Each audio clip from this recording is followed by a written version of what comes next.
السلام علیکم ورحمۃ اللہ وبرکاتہ۔ محترم ناظرین، سوال یہ ہے کہ کرپٹو کرنسی، بٹ کوائن، اس طرح کے جو نام جو آج کل ڈیجیٹل منی کے طور پر یا الیکٹرانک کرنسی کے طور پر جانی جاتی ہے، حقیقت اس کی کیا ہے؟ کیا اس کا استعمال جائز ہے یا ناجائز ہے؟ چونکہ بہت سے لوگ اس میں انویسٹمنٹ بھی کر رہے ہیں، کرپٹو کرنسی خریدی جا رہی ہے اور اس میں پیسہ لگا رہے ہیں لوگ، اور ویٹ کر رہے ہیں کہ جب اس کا ریٹ بڑھے گا تو اس کو وہ بیچیں گے تو اس سے فائدہ آئے گا۔ بہت سے ایپس بھی اس کی طرف لوگوں کو ترغیب دلا رہے ہیں، اور بہت سے ویڈیوز میں کئی اداکار اور کئی لوگ بھی اس کی طرف لوگوں کو ایڈورٹائزمنٹ کے ذریعے سے مشورہ دے رہے ہیں، بتلا رہے ہیں، لوگوں کے اندر بیداری پیدا کرنے کی کوشش کر رہے ہیں، اور کئی ممالک میں اس کو جائز بھی قرار دے دیا گیا، مطلب حکومتی طور پر وہاں کے ملک کے قانون کے اعتبار سے اس کو جائز قرار دیا گیا، اور بعض ممالک میں اس کو یا اس کے استعمال پر پابندی لگا دی گئی اور اس کو ناجائز قرار دیا گیا ان کے ملک کے قانون کے اعتبار سے۔ سوال مسلمانوں کے درمیان بے چینی کے ساتھ پایا جاتا ہے کہ بٹ کوائن کا استعمال اسلام میں کس حد تک درست ہے؟ کیا اس کا استعمال کرنا، اس کی خرید و فروخت کرنا جائز ہے یا ناجائز ہے؟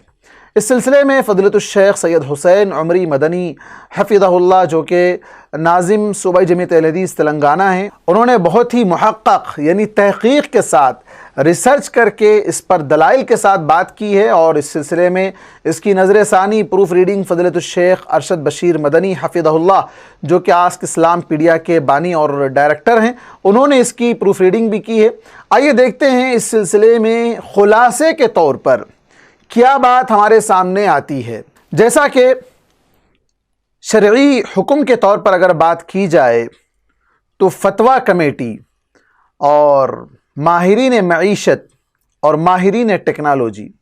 ان تینوں کی خدمات کو حاصل کرنے کے بعد حقیقت سامنے یہ آتی ہے کہ یہ ایک الیکٹرانک کرنسی ہے، یہ ڈیجیٹل منی ہے،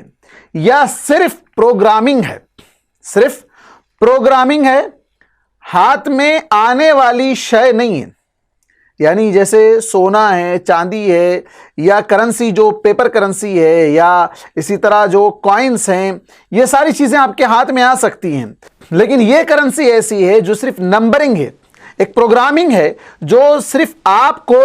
ڈیجیٹل طور پر بتاتی ہے کہ آپ کے اکاؤنٹ میں کتنا بیلنس ہے، لیکن آپ کے ہاتھ میں جب آپ اس کو اپنے قبضے میں لینا چاہتے ہیں تو آپ اپنے قبضے میں اس کو نہیں لے سکتے ہیں۔ اسی وجہ سے اشکالات پیدا ہو جاتے ہیں کہ کیا یہ چیز جائز ہے یا ناجائز ہے۔ اس سلسلے میں بعض اہل علم جیسے شیخ عبدالعزیز الفوزان اور شیخ عبدالرحمن بن ناصر البراق حفظہم اللہ، ان لوگوں نے کہا کہ بٹ کوائن کے ذریعے سے ٹرانزیکشن، خرید و فروخت، اس سلسلے میں اسٹاپ یعنی توقف اختیار کرنا چاہیے، لیکن اگر کوئی شخص اس کو خرید کر رکھا ہے اور اس پر اگر سال گزر گیا ہے اور اس کی مقدار جو زکوٰۃ کے نصاب کے برابر پہنچ جائے تو سال گزرنے پر اس پر زکوٰۃ واجب ہوگی۔ یعنی اگر کوئی اس کو انویسٹ کر کے اسے لے کر اپنے پاس پیسہ، چونکہ اس پر پیسہ لگایا ہے اس نے پیسہ، اور وہ پیسہ جو سونے کے نصاب کو پہنچ جاتا ہے 7.5 تولے تقریباً، اگر تو اس پر اگر 1 سال گزر جائے تو اس میں زکوٰۃ واجب ہوگی۔ لیکن ان لوگوں نے یہ کہا ہے کہ ٹرانزیکشن کے طور پر، خرید و فروخت کے طور پر انہوں نے توقف اختیار کیا۔ توقف کا مطلب انہوں نے کچھ بھی اس سلسلے میں جائز یا ناجائز ہونے کے بارے میں تفصیل نہیں بتلائی۔ اس کے بعد دوسرا قول، یا یہ کہہ لیں کہ راجح قول اور راجح فتویٰ علماء نے جو دیا ہے وہ کیا ہے؟ کیا یہ جائز ہے یا ناجائز ہے؟ تو علماء نے کہا کہ اس سے معاملہ داری سے بچنا چاہیے، یعنی اس سے ٹرانزیکشن نہیں کرنا چاہیے۔ کیوں نہیں کرنا چاہیے؟ اس کے کئی ریزن بتلائیں۔ کیا ریزن ہے اس کے؟ سب سے پہلا ریزن ہے کہ یہ ایک پروگرامنگ ہے جو رائج کرنسی کی طرح سونے اور چاندی کے حکم میں نہیں ہے۔ آپ جانتے ہیں کہ کوئی بھی ملک جب وہ پیپر کرنسی چھاپتا ہے، اس کی پرنٹنگ کرتا ہے، تو جتنا اس کے پاس سونا ہوتا ہے اس سونے کا اعتبار کر کے اتنی ہی کرنسی چھاپی جاتی ہے۔ لیکن یہ چیز ایسی نہیں ہے کہ اس کا اعتبار کر کے اس کو شمار کیا جا سکے۔ اور دوسرا ریزن یہ ہے کہ اکثر حکومتوں کی جانب سے اس کی تصدیق بھی نہیں ہوئی اور ان کے پاس یہ مسلمہ بھی نہیں ہے، مطلب یہ ہے کہ یہ اپرووڈ نہیں ہے۔ اور تیسرا ریزن یہ ہے کہ اس کی جو موجد ہیں، یعنی جو اس کو چلانے والے ہیں، اس کی جو پروگرامنگ کرنے والے ہیں، اس کو جنہوں نے لانچ کیا ہے، وہ کوئی حکومت نہیں ہے بلکہ کچھ افراد ہیں جو قانونی نظام کے پابند بھی نہیں ہیں، کوئی لا ان پر نہیں چلے گا، وہ اپنی مرضی سے اس کو چلا رہے ہیں۔ اور چوتھا ریزن یہ ہے کہ اس کی قیمت میں دھوکہ ہے، یعنی اس کی کیا قیمت متعین کریں گے، اس کا ویلو کیا لگائیں گے آپ، وہ فکس نہیں ہے، تو گویا کہ اس میں ڈاؤٹ ہے، شک والی چیز ہے یہ۔ اور اللہ کے نبی صلی اللہ علیہ وسلم نے ہمیں کیا کہا، دع ما یریبک الی ما لا یریبک، کوئی بھی چیز جس میں شک آ جائے، جب تک اس کا شک ختم نہ ہو اس وقت تک اس کو چھوڑ دو، اس وقت تک اس کو چھوڑ دو، یعنی شک والی چیز کا استعمال درست نہیں ہے۔ اور اس کے بعد ایک اور اہم ریزن یہ بتلایا گیا کہ اس کی تعیین میں ڈاؤٹ ہے کہ کیا یہ کرنسی ہے یا کوئی چیز ہے، دھات ہے، جس طرح سونا، چاندی یا پیپر کرنسی اگر کہیں گے، تو یہ کون سی چیز ہے، کس چیز میں اس کو شمار کیا جائے، کوئی چیز اس کی واضح نہیں ہے، یہ صرف ڈیجیٹل نمبرنگ ہے۔ اور اس کے بعد کہا گیا کہ اس پر سائبر حملے بھی ہو سکتے ہیں، وائرس بھی اسے متاثر کر سکتا ہے اور ٹیکنیکل پرابلمز بھی آ سکتے ہیں، تو جس کی وجہ سے یہ چیز اور اس کے اندر مزید پیچیدگیاں پیدا کرنے والی بن جاتی ہے، جس کی وجہ سے اس کا استعمال جائز نہیں ہو سکتا ہے۔ اور بھی اس کے ریزن بتلائے گئے کہ کوئی بھی حکومت اس کی ذمہ دار نہیں ہے۔ اس کے اور بھی ریزن بتلائے گئے، ان میں سے ایک اور ریزن یہ بتلایا گیا کہ بٹ کوائن کی خانگی وہ غیر حکومتی کمپنیاں غیر ذمہ دارانہ انداز سے کبھی بھی بند ہو سکتی ہے، مطلب یہ کمپنی نے اس کو لانچ کیا ہے، کبھی بھی وہ بند ہو جا سکتی ہے، فلاپ ہو جا سکتی ہے، وہ سارا پیسہ آپ کا انویسٹمنٹ ہونے کے بعد، پیسہ پورا آپ کا ہڑپنے کے بعد وہ کبھی بھی رفو چکر ہو سکتی ہے،